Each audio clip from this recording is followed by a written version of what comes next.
I'm going to tell you a little bit about how Anubis came to me. I've been very close to Sathya Sai Baba, and I'll be talking a little bit about him later. But what happened was that etherically he came to me one morning on waking, and he asked for my permission to take me very close to death, to hold the frequency for the individual, for the planet and for the collective. And this is what happened, and I did become very, very ill. It happened over a number of weeks. I don't need to go into the ins and outs of it, but it culminated in me having to go into hospital. I couldn't even watch the television or read a book. My eyes were yellow. I just hold on to the fact that he said I would be taken very, very close to death, but not through death, although I don't have any fear of that. I was in the hospital in National Health 1 over 10 days, and every day I was getting worse and worse. They did some blood tests, and on about the 4th day the specialist came to see me, and he said, "Oh, I'm surprised to see that you're even still conscious, because my CRP, which should have been under 10, was actually 350 and death is 400. They didn't really know what to do. They sent a rheumatologist to see me. She said it wasn't anything to do with that. So all the time, every day, I was just getting worse and worse. I was asking to be sent to a private hospital because I have private medical insurance, and also my friends and family were also begging them to send me to a private hospital. But it wasn't until the 10th day that came about. I was just left getting sicker and sicker and sicker. And then I got to the private hospital, and it was like going from hell to heaven. I had my own specialist consultant. He came in every day. He did a full body CT scan, full MRI of my head. Nothing at all showed up. He put antibiotics intravenously into my arm, and that did bring down the CRP a little bit, but not really a lot. But I did start to feel a little bit better. And then he had to label me with something because the private hospital was saying, I'd already been in there a month by this time, that they couldn't keep me in there any longer. I had to be treated as an outpatient.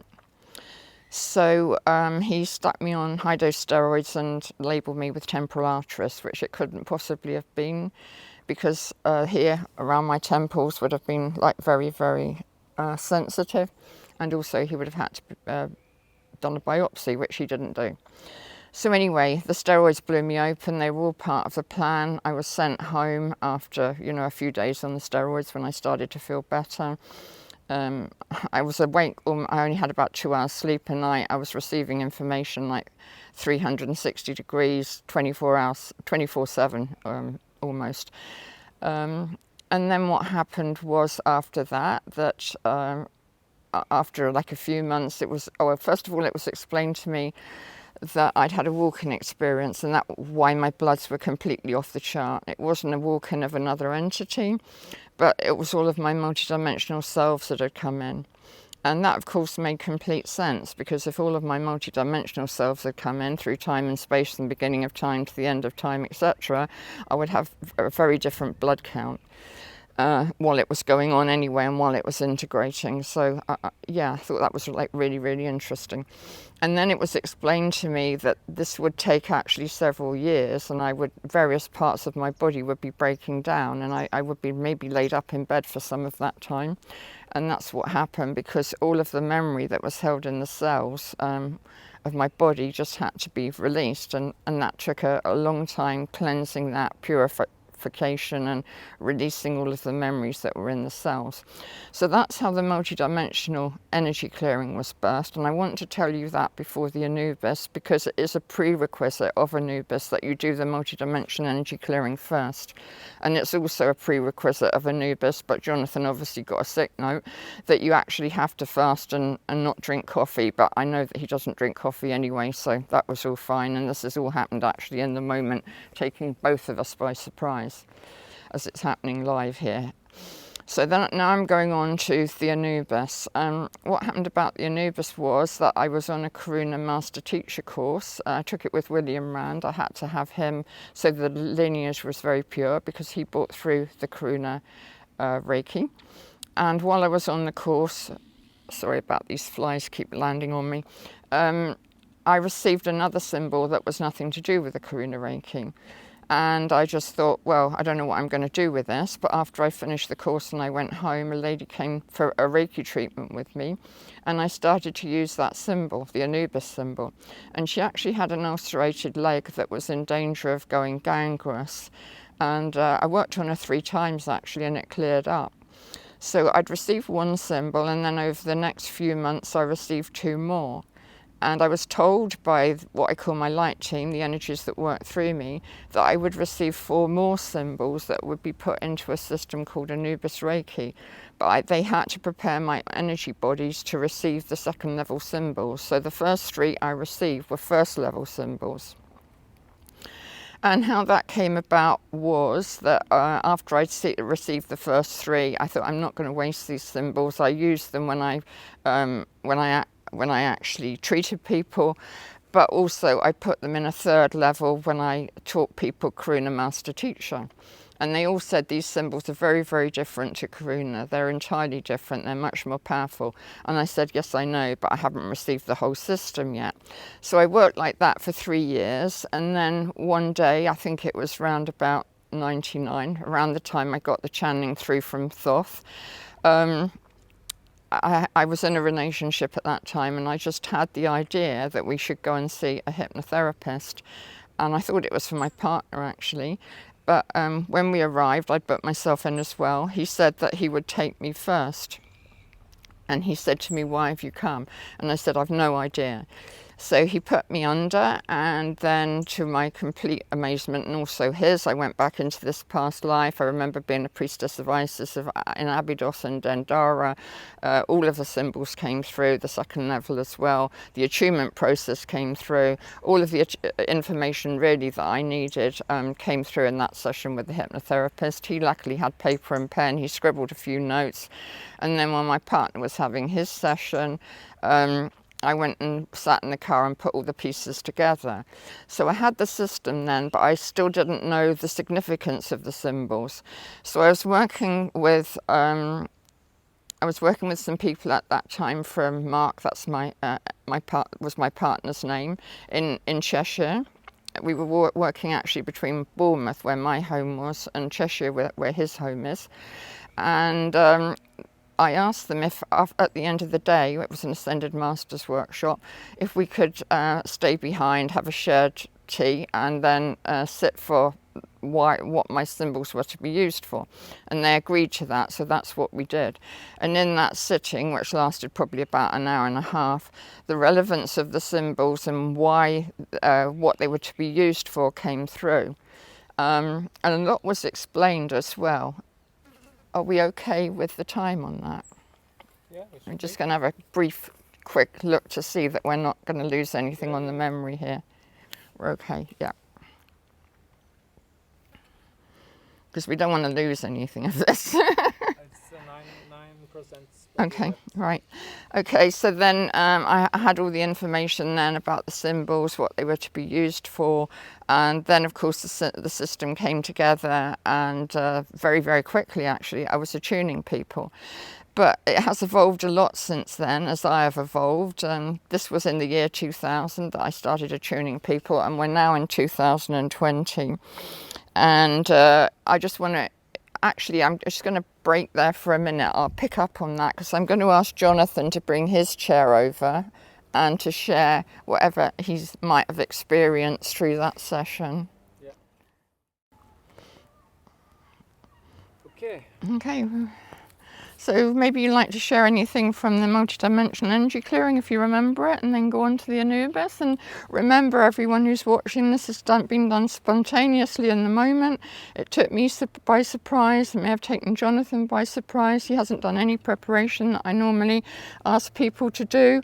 And so I just want to see from him what he's experienced in this spontaneity, multidimensional energy clearing and attunement. Over to you, Jonathan. Yes, okay.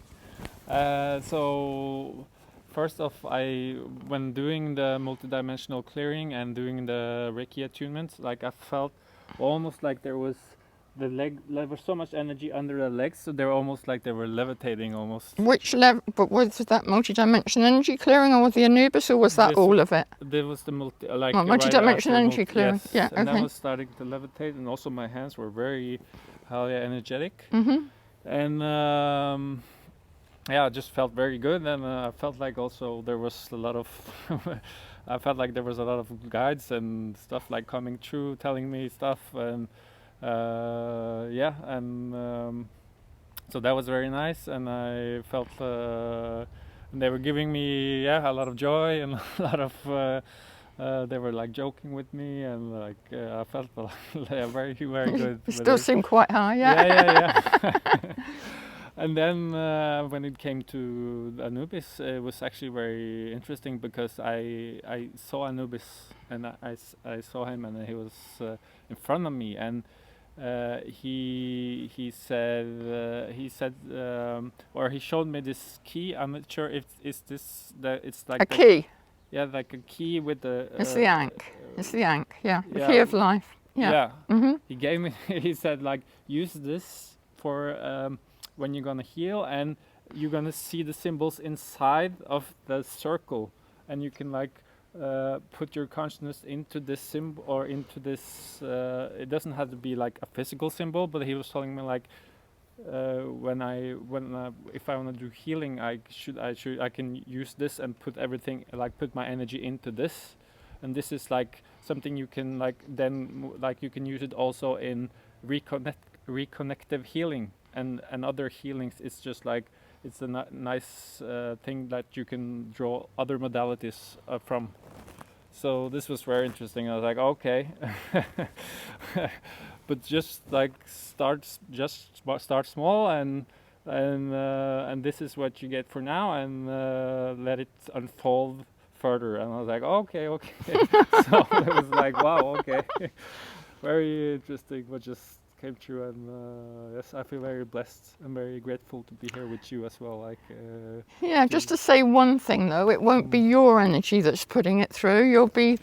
This is really, really important for everyone now, to know that you're not doing anything. You're only the instrument, the conduit. So all you need to do is to visualize the symbol, say its name, and allow the energy to flow. That's all you need to do. And the ankh is the key of life. That's amazing that he gave you that. And yeah, did you feel anything when all of these symbols were brought in by name through your auric field and into your hands? Did you feel anything different in your hands with each one?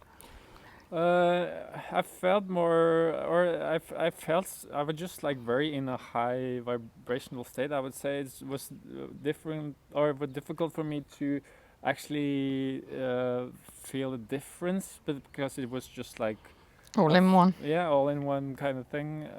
So yeah, and I'm still getting more and more trying to feel the energies even more and more, the subtle energies. So but I felt like it was very like all in one, and they were just like accumulating on top of each other somehow. Just to share with the people that normally if someone had booked in to do this with me, and I do it over Messenger and Skype, I would send them the symbols first so that you become conversant with them. And actually a guy in Belgium has started to get results from the symbols before even the attunement. We waited 3 weeks actually till he was properly cooked. Almost every day he was getting different things happen to him. So this happened spontaneously out here in the open. You can see that Jonathan's had an experience that he's never seen the symbols, and we still got an amazing result, you know. And I will give him the symbols now because he's had the attunement and he can work with it. As a thank you for him for doing this amazing stuff to get us out on YouTube. So I'm going to pick up on now then what I was saying. Do you want to stay there, or do you want to go back there? Oh yeah, you can continue. But thank you so much. It has been a blessing, and I hope you other people out there also will contact Valerye if she feels that you could be right as well. Like this is such a blessing. So thank you, Valerye. Yeah, I feel anyone who's watching this, they'll have a flavour for it. You know, something will happen to them, Yeah. and they'll have a knowing that they need to reach out to me. And the multi-dimensional energy clearing as well. Is there anything you can remember about that you might want to share that was preceding the Anubis, or was it all just such a build-up of it that you don't have any memory now? No, yeah, it was just more like a build up, and I also but when I was talking about the levitation thing, it was very like I felt very highly energetic, and I felt like I could like channel through more or guides and spirits and whatever that was there that like they were coming through. So a lot of this was happening, and I actually felt while you were doing a lot of the clearing, they were just doing, you were clear right now. Like, well, actually you weren't, because when it came to your base chakra, a lot was taken from there. No, but that was the thing. But after, like, when we were starting to get higher, but I felt like there was like, okay, just like just be in the energies now, and this is gonna be good. And in the multi-dimensional energy clearing, just to explain, you don't have to do anything. Lots of people are like just taken out. How I work with, I do it over Messenger and Skype, and the people are lying in bed under a duvet because the temperature can go really cold, and so am I. And all of this process is just happening like we just did it, but you forget you're in your own homes and in separate countries or whatever, because you're joined in this amazing energy. So and a lot of it just like I was probably somewhere else because I was just doing, but all of it it was getting into my unconscious state anyway, so it was definitely like put in there. So I just like, that's why I still feel very high on vibrational energy. So yeah. It was a good thing. We're all high on spirit here, and we don't drink alcohol. Okay. All right. So, thank you so much. You can continue on. So I think I was going to be talking about attunements, any attunements actually. That's usai, Tibetan, karuna, Anubis. It's really, really important that you kind of make sure that you're going to the right Reiki master that's correct for you. Some Reiki masters, they get their Reiki master teacher either free from a friend, or they might not have done any work on themselves, or something like that. So I just want to explain a little bit about the symbols. I can see that I've been prepared over probably many, many lifetimes. I've never drunk. I haven't eaten meat since 2000 actually.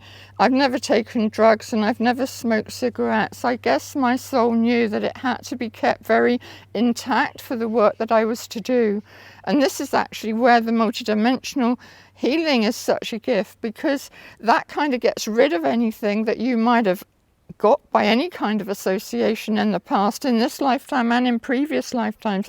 And excitingly too, I've just been told that they're going to put in an antidote for anyone who had the injection for the coronavirus, because I'm sure that those of you that may have had it, like been bullied into it maybe by the government because you wanted to travel, or they put you into fear, or for whatever reason, now 3 years ago we can see through the illusion. Well, I saw through it 3 years ago, but even if you have had the COVID injection now, or injections, then please come and have the multidimensional clearing with me, because they're putting in an alchemy now for that. So I want to explain now about the alchemy. So there's different systems. There's usai, Tibetan, karuna, and the Anubis, which is my own system. And there's others out there as well, but I can't talk about those because I don't belong to them. I'm not a teacher in those. So what happens is that frequencies are put through the symbols, and those frequencies as to what vibration that the karuna, that the Reiki master teacher can raise to, and also for that of the recipient. So whenever I teach now, whether it be usai, Tibetan, karuna, or Anubis, I always do the multidimensional energy clearing directly preceding it, because then the person is vibrating at the highest rate they possibly can, and they're in the cleanest field, and so am I. And in that way, the enlightened beings who work with me and through me can put the highest alchemy through the symbols. So the symbols are alchemical, and they're evolving all of the time. And you should always remember that you're not the doer, that you're only the instrument. And I always tell people not to do anything, just to allow themselves to attune to the symbols, and then just to intuitively visualize them and to let the energy come through, and to just go wherever they're needed or guided to go on the body. I don't teach like a normal Reiki master teacher anymore in groups, and I want to explain about that. If you're in a group, then only one alchemical frequency can come through the Reiki master. So say you've got a group of 6 or 10 or however many it is, the person that is vibrating on the lowest frequency and the person who's vibrating on the highest frequency, they have to come together to merge in the middle, so that the alchemical frequency will be right for each member of that group. But if those people had come to me on a one-to-one, they would have had a different alchemy put through the system, the symbol. They would have the one that they were attuned to by their energetic code or their signature for themselves. So everyone has a unique vibratory rate, and that has to be taken into consideration. So always don't go into Reiki Master Teacher especially lightly, or even level 1 or 2. Just kind of feel what's right for you, what resonates, and you may want to be reattuned further on down the line with another Reiki master. I'm here and I can do it over Skype or Messenger and be reattuned on anything, usui, Tibetan, karuna, of course not Anubis, that only happens once. So to get back to what I'm saying, the alchemy is like put into the symbol, and then what happens before that, and that's why I have a preparation time now, especially with the Anubis, is that in that preparation time, the guides of myself or the light beings, and the light beings of the person that's come to me for the Anubis, and I'm just talking about Anubis now, but I'm sure with karuna and the other systems I'm going to be also working in that way now. They build a bridge, and they have to get to know each other, and they have to do a preparation time, because especially with the Anubis, it's like having a whole operation on your whole auric field, and the others too. If I proceed it with the multi-dimension energy clearing, it is having an operation on your whole auric field. So if you were to go into hospital for an operation, you wouldn't just go in on the day. You would see your consultant beforehand. He would take notes. You'd probably see him several times. You would see the anaesthetist. They would decide when they were going to do the operation. They would explain it all to you. So all this happens now. When I teach the Anubis, I don't know about the karuna because I haven't taught that recently. It may be the same with that. So it's really important that my light beings have told me that we always do the multi-dimension energy clearing preceding it, and then go immediately into the attunement. And then what I do is I phone the person back then again on my Messenger or Skype a few hours later, and I tell them how to work with the symbols. And the symbols are sent out before we even, once they've agreed to work with me, before we even agree a date, because I need to tune in to how long they need preceding the attunements and the energy clearing, so that our teams, their team, my team, can get to work on them. And it's amazing what happens in that intervening time before the actual attunement. It's not like the old days when someone would say, yeah, I want to come and do whatever it is with you, and they would come into the room and I would attune them, or even attune them over Messenger, and there would be nothing beforehand, apart from maybe, if I remembered, I would ask them not to drink coffee, because they could then end up having a blinding headache, and so could I. So now when I work with people with a multi-dimension energy clearing and the Anubis, and probably the karuna too, there has to be a time of purification, a minimum of 3 days actually, when they don't drink coffee, they don't drink alcohol, they don't eat meat. And people are surprised what happens in this preceding time. The guy in Belgium, I just worked with him yesterday actually. I think we had to wait over 2 weeks for him to cook and be ready. And he had all these amazing things happen, and I would check in with him every few days, and he would tell me about them, how he was already working with the symbols, and he could work on his system with them, and he was feeling that this was good for this and that was good for that, etc. And so I'll know, I'm going to check on him in a few days to know how different it's been since the attunement. But just to share this with you, that that these light beings, they're working on you, and what's happening is that they're loosening things in your energetic field, so that when it comes to the time that we actually work together, then everything has been loosened up and it can be got rid of. And this can happen in just one session. It only needs one session of the multi-dimension energy clearing. So yeah, I wanted to share that with you. Do I need to talk any more about alchemy? I think I've kind of explained it enough. Alchemy is obviously a mystical ingredient, I'm being told to explain it, that's put into the symbols. So if you were doing your usui, you'd have with usui 1, you'd have the chakra put in, and then that there would be the alchemy of that would go into your hands. Then you go on to the level 2 and you receive the Honja Seishonen, the Seihei Ki, as well as the chakra, and that alchemy goes in. Then if you go on to Reiki Master Teacher or Practitioner, then Reiki Master Practitioner, the alchemy of the Master symbol, the Dekomyo, goes in as well. So everything is alchemy. And then with the karuna, I feel that's a higher frequency. It connects you more with the Ascended Masters and Angels. You get symbols to release past lives, release dysfunctional patterns, to open up the heart. I can't remember all of them. I think there are, gosh, I can't even remember how many there are. I think there are 9 actually. And then of course there's the Anubis, which aligns with each of the chakras, and there's a 7 in total. Maybe they'll be bringing in another Anubis now, which aligns with the 7, with the 5 high multidimensional chakras. We'll have to see. I think was that a question you asked me, wasn't it? Yeah. So maybe we'll have to wait and see.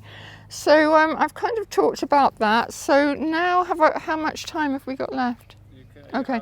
So now I want to talk a little bit really about Sai Baba and about how my life has absolutely changed since he came into I'll call it my field of consciousness. So trying to think, I have to kind of go back to 1988. And I'm in my 3rd relationship. I've got two marriages, each 10 years each behind me, and I'm now engaged. And we're going out to Spain to open up a spiritual centre there. And I go with my 3 sons, and we decide that we're going to make a journey of it, have a holiday, take 10 days, and on the way we'll stop in Lourdes. I always wanted to go to Lourdes in France, and we'll stay there 2 nights. So while we're there in that special sacred energy, you probably know about Lourdes, where the Virgin Mary appeared to Bernadette and gave her these visions. So I think it was the first night we were there, actually, that we lost the spare car keys. And I said to Peter, oh, don't worry, we'd hunted and searched. And I said, don't worry, they'll turn up once we get to Spain and we go through everything. But actually they never did. And in between times, I'd come back to England and I'd gone to the Arthur Findlay College at Stansted, Mount Fishett, which is where they hold seminars, I think I'll call them seminars, for spiritual enlightenment and evolution. And I'd booked on a course, and while I was there I met a soul connection, and we'd agreed to keep in touch as you do. So then I came back to Spain, and probably been back about a couple of months when I got this letter from Gordon. He was the guy I'd met on the seminar. And he said he'd like to come out to visit us. And then he said while he was writing the letter, his pen got taken by spirit, and I had to have a little laugh because all of those things were happening to me at that time. And on the back of the envelope, he said his pen was returned the next day. So I read the letters and thought, oh, it'd be nice to see Gordon again. Drew back the curtains on my balcony, stepped out, and there 18 months later, that spare car key had been apported from Lourdes in France to Mahaca in Spain, just as I was reading my first Sai Baba book, which was Embodiment of Love by Penny Lang and Ron Mason. And it was like then Sai Baba made the connection. He said, right, I'm in charge of the driving seat, because obviously the car is very indicative of driving. I'm driving the car now, get out of the way. And after that, kind of all hell broke loose in my life. Within probably about a year, I'd lost my children and my relationship. My mother had died. So it was like, yeah, a very swift, put your neck on the block, I'm chopping it off. Yeah, I'm laughing, but it was a very painful time in my life. I had to leave a man that I felt I was in love with, and we were working together, but we'd run out of money, so it was very clear I had to come back to England and find somewhere for the children. They'd only been with me a very short time, probably a few months, when my ex-husband, who hadn't seen them for a long while, asked to see them. And when I was packing up their things for them to go away for just a weekend, I found myself packing much more than they'd need for a weekend. I didn't know why. And then after they'd left, this strong voice in my head, I think Sai Baba, said, you have to switch your phone off and your answer phone, and you have to get a friend to ring your ex-husband and tell them that he needs to keep the children for the rest of the school holidays because you're not well enough to look after them. And that was actually true. On coming back from Spain, I obviously had left everything behind. It was very difficult for me. I was also a medium in the spiritualist churches at that time. And I was getting to the stage where I wasn't sleeping. Once the boys came back to me, I was having a job to get them a meal together. Then I would go back to bed. You could call it an ME, but I know that it was a soul sickness because I wasn't doing what I was supposed to be doing. So anyway, they went to be with my ex-husband. I turned off the phone. I'd had actually 10 years of violence with my ex-husband. So when my friend actually phoned to say that I wasn't well enough to have the boys back, all hell broke loose there as well. And that's why I was told to turn off the phone.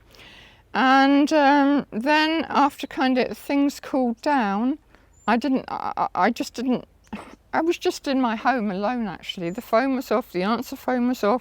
I was going through a very deep grieving process because my children were with my ex-husband. I'd left a partner, and I saw there was an abyss that I could very easily have fallen into.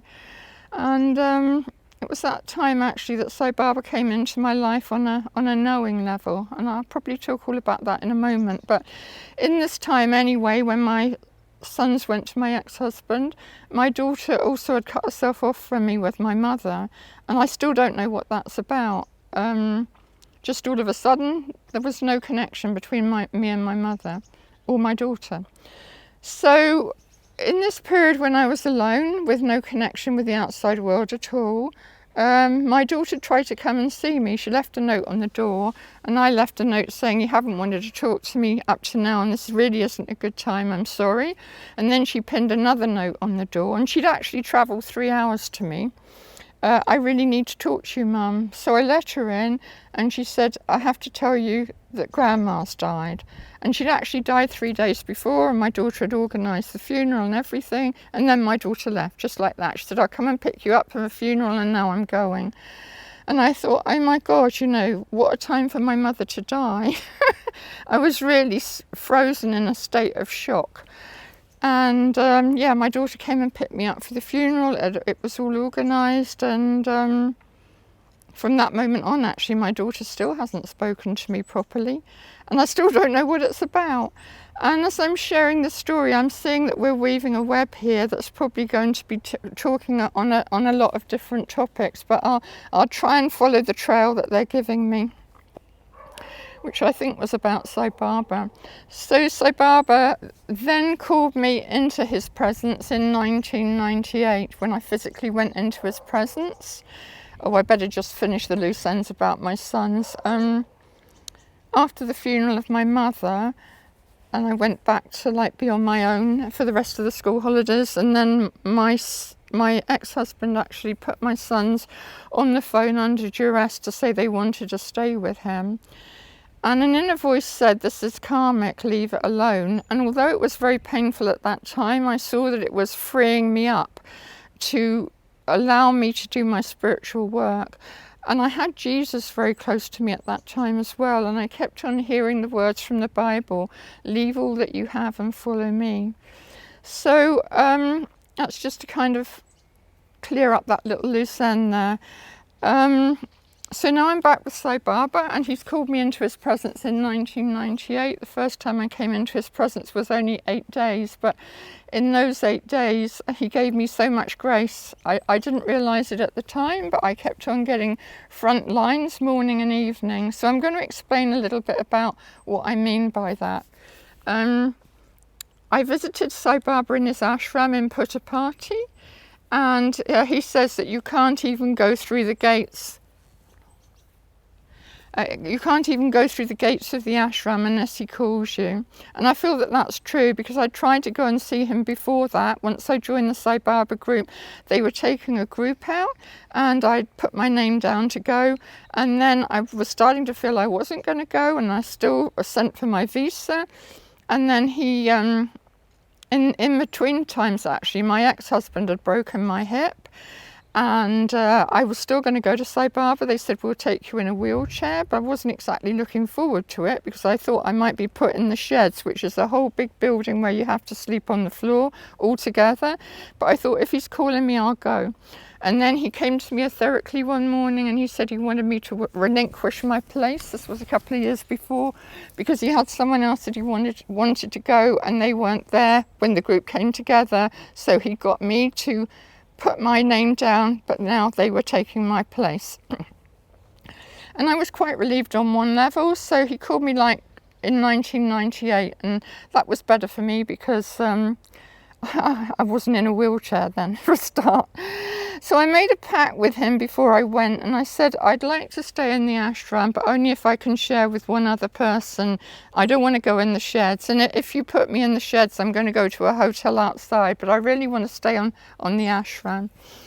So I booked the flight, and there was an internal flight that actually flew into Puttaparthi itself, and it was lovely on the flight because you could look down and see his ashram.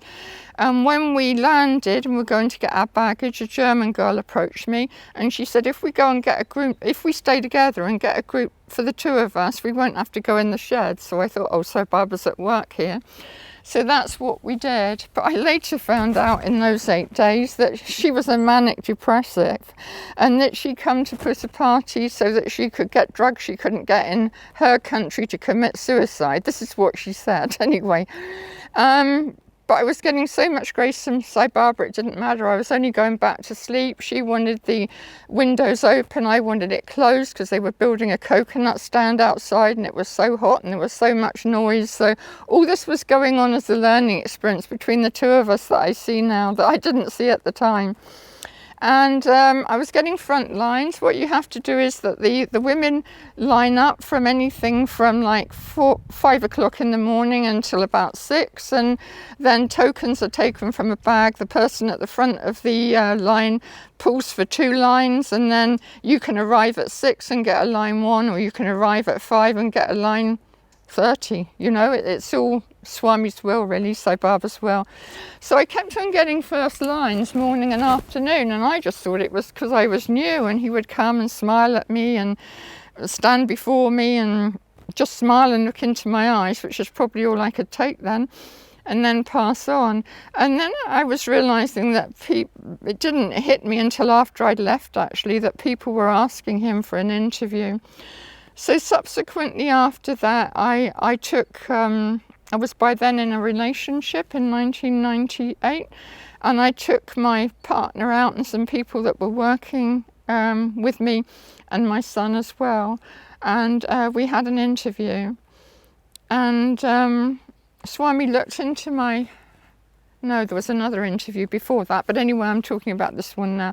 He looked into my soul and he said, what do you want? And I was crying, and I said, I just want the world, Swami. I don't want the world anymore, Swami. I only want God. Will you help me? And he just looked into my soul and he said, yes, I will help you. And I think that's all I need to share about the interviews. I had one preceding that, where I'd gone with just one other lady, and we'd had Padnamaskar, and he'd blessed us, because that time when he looked into my soul and said, what do you want? I said, your love and your blessings. And then I've had subsequent interviews to that, culminating in each time I would say, when he looked in my soul, I would say, I only want God, will you help me? And the last interview I had with him, the last but one interview I had with him, he materialized this pendant from another dimension. His hands just went like that, the chain dropped, and then the pendant, and I was overcome because he actually asked me to kneel in front of him, and he put it around my neck himself, and that was given me in 2000. We're now in 2022. I wear it day and night, and it never leaves my body. And he gave it to me to give up desires and for protection. And I've really, really needed that on both those issues, because it's been a long evolutionary journey for me. It's like when we first come into incarnation, we come into a physical body and we forget who we are. We forget our divine essence. We forget where that divine spark of oneness. We come from what I call our heavenly home. We come from that part of God where we know that oneness with God. And we have to we have to come down through the dimensions of time and space into this physical body. And it's like we've got blinkers on, you know, we can't see anything. And then gradually, through several lifetimes, we go through an evolutionary cycle where we reach that point in time where we know that we just have had enough of all of the games that we've played. I call them games. All of the evolutionary cycle of birth and death. And I really feel that hopefully in this incarnation, I've said anyway, I'm only going to be reborn if I have a barrister with a magnifying glass to read the contract properly, and I have no children and no relationships, and I come back fully enlightened. I've already put that in my clause. Because I realise that all of our lives are linking from out of time. From the first moment of time to our last incarnation, it's like a thread, and it threads them all together. And each lifetime before we come into incarnation, we speak with our spiritual advisors, we discuss what we need to learn, we discuss who we need to interact with in relationships in order to learn soul lessons and all of these things. And then as we gradually evolve, we start to realise that the person that we thought we were, even in this incarnation, when we first come into each incarnation, we come in anyway blindfold. So in each incarnation, whatever level of evolution we're at, we just think we're a body and we're going through our ups and our downs, the people we meet, our loves, our people that die, our divorces, our jobs, our lack of money, the wars that go on the planet. We just go all through this process until we get to an evolutionary cycle where we really begin to question what is really happening here. And for me now, I feel that I walk a fine line of being in the world but not of it, because through all my interviews with Sai Baba and my close connection with him, and then when he passed to spirit, he guided me to John de Ruyter, and I was a year in his community, and I've spent many other times with him as well on seminars abroad. Through the time with these masters and the evolutionary cycle that I feel I'm going through, I've come to learn that I'm not the doer, that consciousness is actually having its play through me. So I'll try and explain a little bit about that. There is only oneness. There is only the creative principle. I don't like to use the word God, but we can use it God. We can use unifying power. We can call it the absolute. Call it whatever you feel comfortable with. So there is only the one, and everything is within that. All of creation is within that. Every facet of creation is within that on every level, not just here on planet Earth, but on other star systems, galaxies, everywhere. We're all part of that ultimate oneness. So let's just kind of step back a little bit from here and just kind of look at this. So let's just say that one day God is getting a little bit bored, so he decides to split himself into thousands of pieces in order to come to know himself, observe himself, and bring himself back to himself. So all of these divine sparks, call it the Big Bang, get strewn everywhere through time and space. They come. But actually all that happened, the Big Bang, out of time and space, it happened in eternity, what I can only now call the now moment, which is what now I try and live in. So in that now moment, the Big Bang happened, filtered into thousands of pieces, then came down into time and space and into bodies, and then also the lovely creation of nature that we have around us here. And there appeared to be other things, like there appeared to be a tree there, and a Jonathan there, and a camera there, and grass here, and a chair here. But if I kind of just go right to the middle of that, there is only the golden light of consciousness. So I'm going to try and explain this in a different way now. You go to the cinema and you watch a movie and the projector starts to roll on the blank screen. First of all, there's only the blank screen. That's all there is. And then the projector starts to roll and the film starts to unwind and you get enthralled in it. Maybe it's a great love scene, or let me think of the greatest movie I can think of. Maybe Cleopatra with Richard Burton and Elizabeth Taylor. Let's have that one. You're so engrossed in this long film. I think it goes on for 4 hours really. In ancient Egypt, with Cleopatra, they had a great love affair with Mark Antony, where they're having a real love affair in real life anyway, if there is any real life. So all of the scenarios going on, and you've forgotten that you're sitting watching the television or you're sitting in a cinema. You're so enwrapped in it, you are them, you know, you're a part of it all. And then it all finishes and you come back to earth with a bump maybe, and you think, oh, that was a lovely movie, but now I've got to go home and get the tea. So then you're back in your role for this incarnation, maybe a mother or a housewife or a man going out to work, whatever that role is anyway, you're back in that role. You've forgotten that you're in the actor and you put on that garb to act that role in this incarnation so that you could interact with all the other actors in your film. So everyone that comes into what I'll call your field, you've actually contracted for that before you come into incarnation. So your husband you would know from a previous life, your children, your parents, you would actually choose all of those between you all before you even came into incarnation. You would decide the exact moment of your birth for the planetary emanations that were needed to guide you. Absolutely everything from out of time has already happened in that now moment, before you come back into incarnation for the next scene, because that's all our incarnations are. We go from one incarnation to another, one scene to another, different costume, we play different roles, we incarnate in so-called different roles with so-called different people. But if you take all the costume away, there is only divinity, there is only the absolute there. So I'm going to try and explain it in another way now, that everything is a movement of consciousness. And this is going to be the worst thing of all for you to even want to try and understand, because it's going to be the death of the ego. So you might already be turning this off now already before I launch into this. Everything is a movement of consciousness. If I wanted to get up out of this chair, that movement would come. There would be a simultaneous thought in my mind as I moved. They would come simultaneously. If I wanted to walk down the pool, the same would happen. If I decided that I'm going to fly back to England, the movement would be there to book the ticket. If I decided we decided we were going to meet tomorrow, Jonathan and I, the movement would be there before anything happened.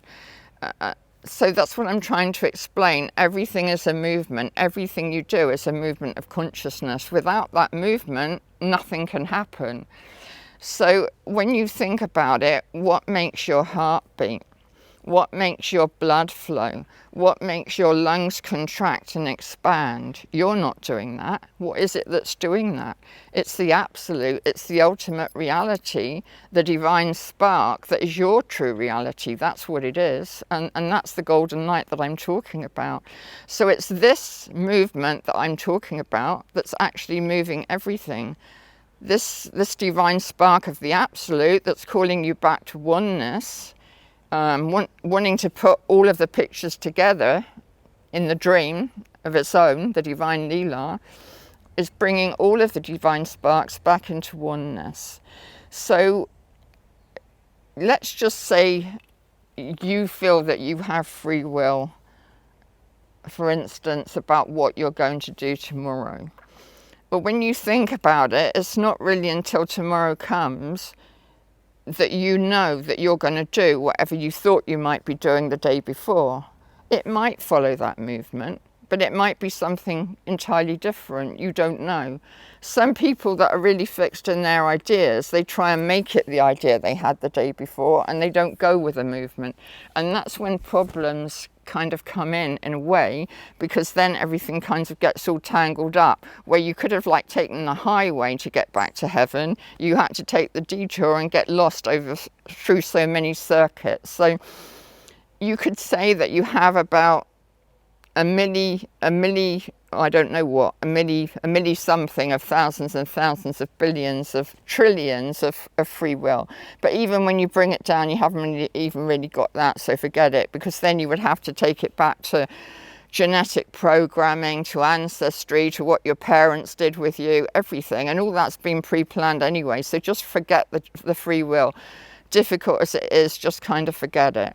So whatever scenario you're in now, whatever you're doing, just accept that it's the right happening for you. You can't do it right, you can't do it wrong. If you're in a very painful situation, just accept that and actually be thankful for that, because it's only in the really painful situations that you go through that you evolve spiritually. When everything's going right in your life, you don't think about spiritual things and you don't evolve. It's only during the pressure that you really, really evolve. And many of us, we've taken on a lot of karma, not just for ourselves, but also for our soul family, our genetic family, even the collective consciousness. When I look at my life, I don't know whether it would be a comedy or a tragedy. I think more of a tragedy, actually, if I was to observe it from a Valerye point of view. Because so many difficult and painful things have happened.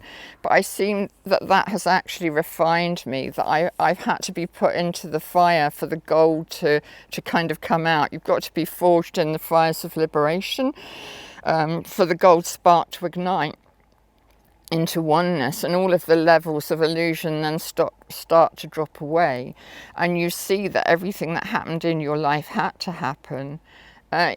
There's been some instances in my life where I've decided I'm not going to do something, and then at the last minute I've had a knowing that I've had to do it, but I knew it was going to be horrendously painful, and it was. And it was like my soul knew that I was trying to get out of it when I said I wouldn't do it, but then it made me do it at the last minute. And you might be able to kind of balance that with things that have happened in your own life too. So always trust your intuition, because that's the real you that's talking to you. And know that whatever your situation you're in this moment is the right one for you. However happy or however painful it is, it's right in this moment because it's happening in this moment. It wasn't happening yesterday and it won't be happening tomorrow. So you can't change it. Whatever you're in now, just accept it. As Eckhart Tolle says, whatever's happening to you in this moment, your higher self has brought to you for your highest evolutionary purpose. So if you're having a quiet time and everything's happy, enjoy it, because in a few days it's going to turn the other way round. We have to have the dark and the light. Many people say to me, why have we got the wars in Ukraine? Why is this happening? Why did my son have to die? Why has that person got such an easy life? Why? I would say to you, forget the whys. For every question there has to be an answer, and for every answer there has to be another question. And it's just the eternal mind game of the self that doesn't want to be free. If you want to be free, your heart will guide you. It will tell you what to leave behind and what to take with you. And what to take with you actually is nothing. You have nothing to take with you because you are nothing. You came into this world with nothing, you'll leave it with nothing. There is nothing that you can take with you if you want liberation. So maybe this has just sown seeds for you. You might have already turned it off, saying this is ridiculous. How can you say that I don't have free will? How can you say that everything I've done up to this point has not been me? I've got this good job, I've got promotion, I've got this lovely house, I've got these beautiful children, everything's going well, I've got this yacht. I would just kind of say to you, well, you better just wait till next incarnation then, because my life's been nothing like that. So what I'm trying to say to you is that if you're listening to this, you'll be at a level, hopefully, that you can at least accept a little bit of it and allow it to sow seeds, and just say, well, I don't understand it, but I'm open to maybe greater understanding coming. And then you might be guided to this book or this person or that person. To me, it's totally liberating, actually, to know that I don't have any decisions to make, that or sometimes, though it is very difficult, I have to admit, if it's anything to do with my children, because obviously I'm a mother and it's the umbilicable cord, you know, if it's anything to do with my children and self-harm, then myself does come in for a moment, but I'm able to free myself of that in an instant and say, that's in destiny, whatever that's happening, I'm not the doer, that's that person's destiny. So we can't ever stop anything happening, and we can't ever make anything happening that's not already written. And that to me is totally liberating, because it even takes you through the difficult times. If you're going through a time when you know that a loved one of yours is either doing self-harm or has maybe been killed, you've got to even open it up even more. Let's take someone that's been killed. First of all, there is no death. That person would have contracted to die at that point of their life. And there would have been a lot of other contracts too, as a learning experience for the family, first of all, because it's only when we lose a loved one that we really awaken that there's more to life than this, some people anyway. That up to that point, maybe they'd only kind of looked at the material, but now they've lost a loved one, and they so want to know that that loved one's okay, that they start going to the spiritualist church or a medium, and then gradually 1 or 2 layers come off. So there is no such thing as death anyway. I've spoken to more living people, more dead people than living ones, and my own mother, who was an atheist, once she passed, after she didn't talk to me, wouldn't leave me alone for years.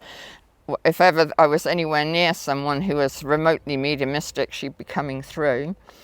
So you have to look on it from a higher level. You can't look at it from down here. You've got to take it higher and look from a higher level at everything that goes on, all the intricacies of the contracts, everything that's around that situation. And of course it's heartbreaking for the self, because the self is here in this incarnation. But if you have the knowing that everything is part of a greater plan, and that we're all parts of a jigsaw that have to come together as a whole, and even if one thing is missing out of that jigsaw, it's not complete, that will then bring you a lot of comfort. It does me anyway, because when things happen in my life that are really painful, I'm back in that role of the self for a moment of worry, concern, stress, and then a moment later I'm thinking, no, this has to happen, I'm surrendering all this, may thy will be done. I know on a higher level it's all perfect, and I'll see that later even if I can't see it now. So this is how I live my life now, from moment to moment, with just what arises in the moment. At the moment I'm here in Portugal. I don't know how long I'll be here. I first came here 3 years ago at the beginning of COVID. I thought it was for 6 weeks to do planetary healing. And then I'd only been here a month, and I found out, well, I found out by it being put in my mind to take note of it, that if you were here before Brexit, and we were, because we were here in the November, before the December and the January, we could actually put in for a residence permit. So we put all the papers in, not knowing what it was about, but it did allow us to stay for 8 months instead of 90 days. And then because of the backlog of the COVID and everything, the next year we came back and did the same. And now we're the 3rd year doing the same. And now I have just heard from my agent, well, I haven't heard from my agent, 2 months ago, she sent me on the link from the Brexit that I'd got my residence, but she hasn't actually activated it. So I'm still here with no residence, and I haven't had the movement yet to activate it, because I'm wondering if all of this was not put in place 3 years ago, and I have done a lot of planetary healing, or done through me, not me. I would not have met Jonathan at this time and got all this out to you. Because if I just come 6 weeks ago, if I just come 3 years ago for 6 weeks, I wouldn't be here now sitting with Jonathan.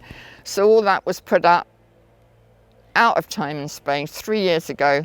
That contract was made. I'm now here with Jonathan making this for you.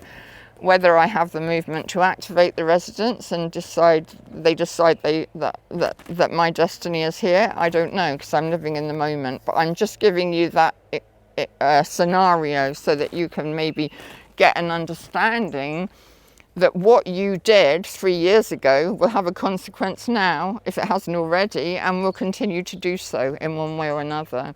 So it's really, really important to just kind of live in the moment with the movement that comes in the moment, and don't try and, some people are so fixed that if I kind of say that I'm going to meet you Sunday and then something else comes up, they get terribly upset. Don't worry about people like that. It's their learning experience as well. We're here very much as learning experiences for other people. Things that happen, if you've hurt somebody or you've been in a really difficult situation or a divorce or whatever, don't feel guilty and think that it was your fault. It's a learning experience and a contract between you and the other person. So if anyone has hurt you, or if you've hurt anyone, there's nothing to feel guilty about that. Everything has been contracted beforehand. So that might kind of give you a little bit of comfort, because guilt is the best weapon for the self and not to be free. If you get into guilt, you'll never be free, you'll never evolve. The self likes to hook onto guilt. It likes to hook onto its story. That's another thing. Just leave your stories alone. All the things you've identified with that you feel who you are and you keep alive by keep talking about it. Oh, she did this to me and he did that to me, and that's because that's why I'm like I am now, because I had an unhappy childhood and they were nasty to me, or whatever it is. Forget your story. That's such a hook for the ego. Guilt, your story, anything like that, they're just big hooks that the ego will latch onto. So you need to dissolve all of that now, and the only way to do that is to live in the moment with the movement. Yes, sure, you may kind of get guidance a day before, a week before, that you're going to another country or whatever, and if that movement is still with you when it comes time to get the ticket, and if once you've got the ticket the movement is still with you to fly, then do it. But if in between times the movement is not there, then please listen to that, and that's important too.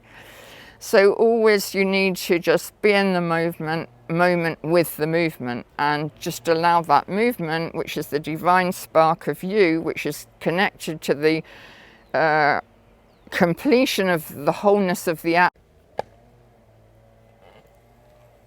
Okay, then we're recording. Okay, so just be of the opinion that you know nothing. The ultimate truth is oneness, and that needs no understanding. It can't come from the mind, it's coming from behind the mind. Your soul is what connects you with oneness, and in the spirit world you actually can, you know people from the light of their soul, but down here it's not so easy to know that. To know whether someone is like spiritually evolved or not, you can look at the way they live their life, whether they have any attachments to personal possessions, whether they actually own them and have an identity with them. That's a good clue. You will find once you begin your spiritual journey, and once you really go deeper into it, that all of as your old self starts to drop away, then people that you were close to will also fall away if they're not vibrating on your vibrational frequency, which will be evolving at a different rate than theirs. So don't worry if people are going out of your life. You probably need a time of aloneness, because this is the time when you kind of really evolve in nature and just coping with whatever's happening on what I call the screen of consciousness. Just quietly observe that while having time alone in nature by the sea. That's wonderful. If you're in a relationship with someone and it doesn't seem to be working out, just follow your own inner truth. It will fall apart at the end of the contract and not before, because you have a karmic contract with that person.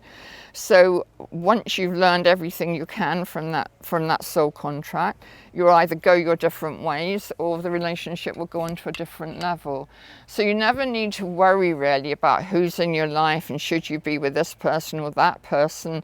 If you just go back into the oneness and go beyond the mind and allow the soul to guide you, there won't be any of these questions in your mind. And it's all these questions in your mind that don't allow you to relax into oneness. So it's like a vicious circle where the mind is constantly worrying and thinking, and is this true and is that true, and what are they going to do, and what am I going to do about this, and what happened about that, and should I have done this differently, and should I be doing that differently.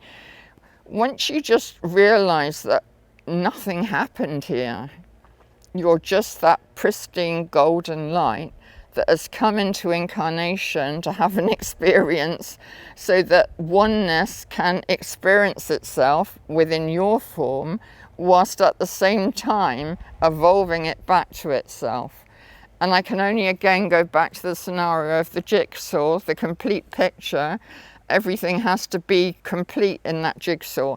If you take even 3 pieces out of that picture of the jigsaw, it'll be incomplete. So we're going through a period now of high evolutionary change. That's what I want to say.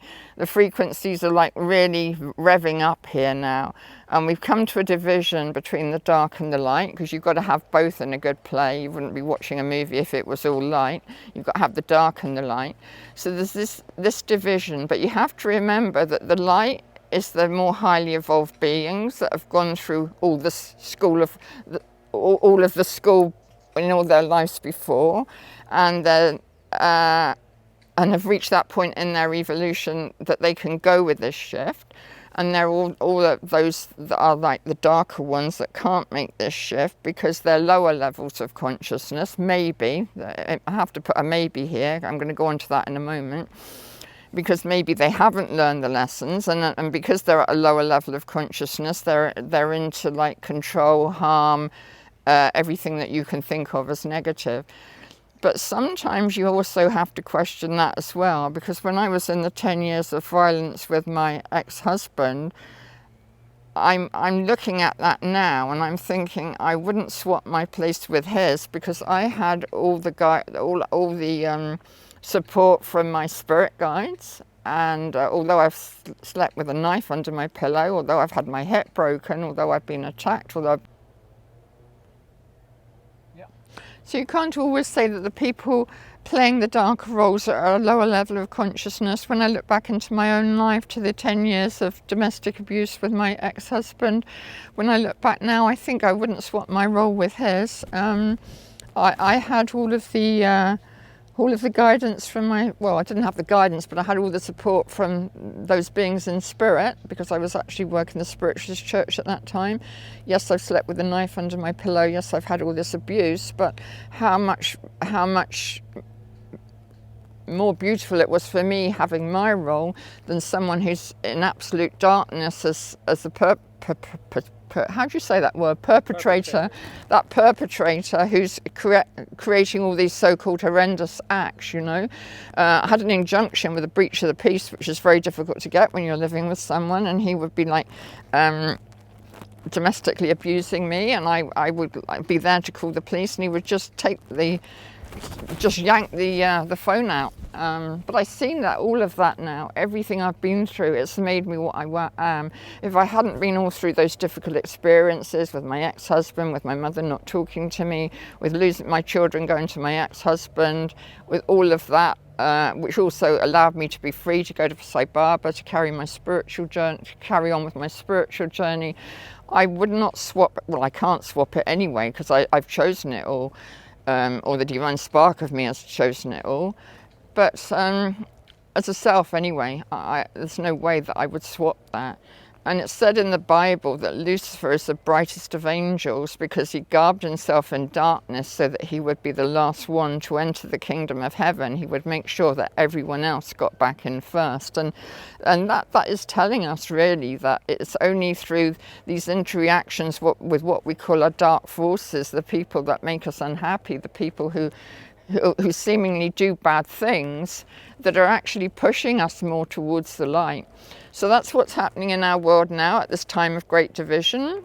The ones that can evolve with these new frequencies that are coming in will take the leap into the new age, and the ones that can't, they'll be taken to another planet of choice to evolve on that and go through whatever lessons that they need to do. So I think I'm going to finish this by just saying that you always have to look under the surface.